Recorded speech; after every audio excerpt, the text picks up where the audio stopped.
Go, Ross. Oh, it might be Ross.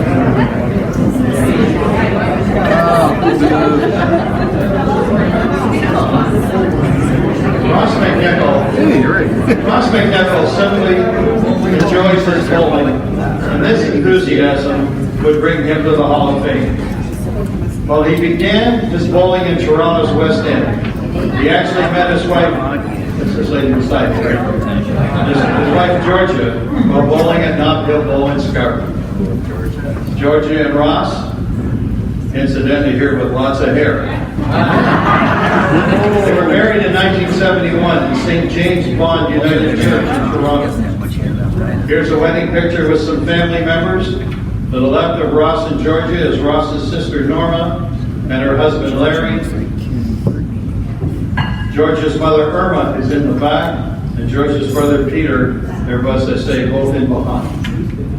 Ross began to work on the trains with CP Rail before landing with the TTC in 1970. As well, on the lanes, he moved to a more competitive league at Olympia Edward, but for tournament play, his work schedule limited him to Sunday activity. As such, he joined the Teaching Masters in 1982, and here's Ross doing his best extended elbow parent rest. Now there's a chance that Edward Encarnacion imitated Ross in later years during his home trial. That's right. In the Masters, Ross has 10 wins, 1 in the teaching division, 2 in the tournament division, and 7 on the senior side. Here's a 1996 win at the New Year's Classic, and he shared the podium with the ladies winner, Brenda Pancock. He also won the 1997 mixed triples, and is seen here with his partners, Mickey Piker and Sue Topic. As well, Ross was an annual entrant in the NBAO Special Olympics tournament, and is seen here with his Special Olympics partner, and in the center, of course, Jerry Howard of the Toronto Blue Jays. Ross qualified for the National NBAC Finals 8 times as both a bowler and a coach. In 1996 in Newfoundland, Ross won a gold medal as the high scratch senior bowler in the tournament, and here receives his award from Gino Zebarth of Alberta. This 2002 team won a bronze medal in Thunder Bay.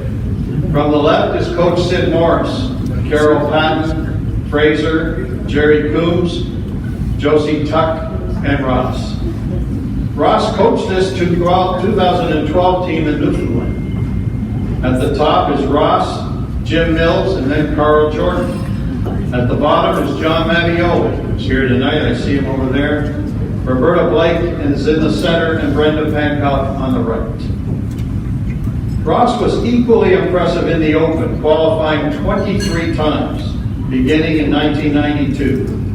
2 teams in 1997 and 98 won provincial championships and bowled nationally. This 1997 team bowled in Calgary.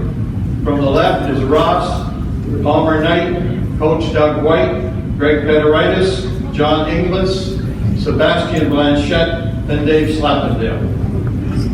The following year they were in Thunder Bay. And in the back left again we see Ross, then Dave Slappendale, John Inglis, and Steve Barker. Lots of hair there too. Seated at the left is Greg Pederitis, Mike Childerhose, and Vince Desereau. Ross has coached as well. Here's a 2003 team with Linda McLean at the back left, and Laura Splestra, Leslie Valentini, and Teresa Palmentier. On the bottom left is Dana Heatherman, Coach Ross, and Judy Baker. Ross continues to bowl to this day, and just this spring in Ottawa are Cecilia Schroeder at the top left with Kevin Clark and Joan Jodry. At the bottom right is Ross, Coach Jim O'Hara, and Mike Anderson. But Ross has done it all. He coached this Ontario team to a gold medal in London as part of the Ontario Winter Games. In the back row is Corey Kerrigan, Matt Cannon, then Tyler Rousa, and Jeff England, of course, who we heard from delivering message tonight from the voluntary. And in the front, of course, is Kyle Hatchie and Ross. He led his Towns to the Legion 5-man team that won the Ontario Championship in 2011. And since moving to Port Hope in 2002, Ross has continued his strong play, first in Port Hope and now at Northumberland Lanes in Cobourg. But over his career, there has always been one constant, his wife Georgia. And at tournaments, Georgia shows up, stays for a few games, shops for a few games, then arrives back in time for the final game. But be assured, they are enjoying their senior years together. Ladies and gentlemen, our Hall of Famer, Ross McNicoll.